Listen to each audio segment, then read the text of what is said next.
And good evening, guys.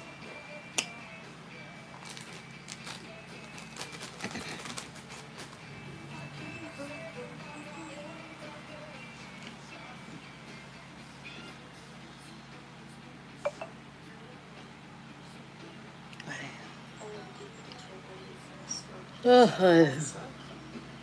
happened?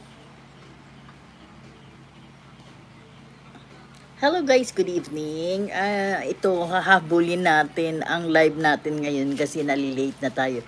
It's 10:32 na guys. Siguro mag-stop tayo ng 12. Sa ngayon, ang dami pang gagawin ko. Ayan guys, so ang dami pa ng tiliklopin ko. Ayan.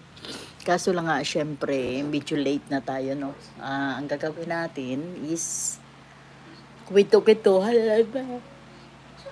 Kwento-kwentuhan na lang tayo muna, guys. Kasi sa ngayon talaga, as in, wala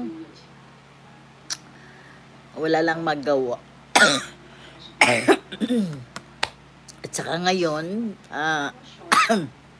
masama ang pakiramdam.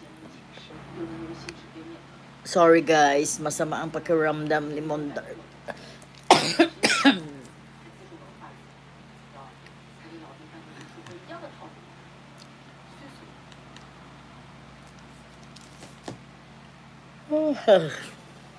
Wala pa rin tayo, wala pa rin tayong tawag nito.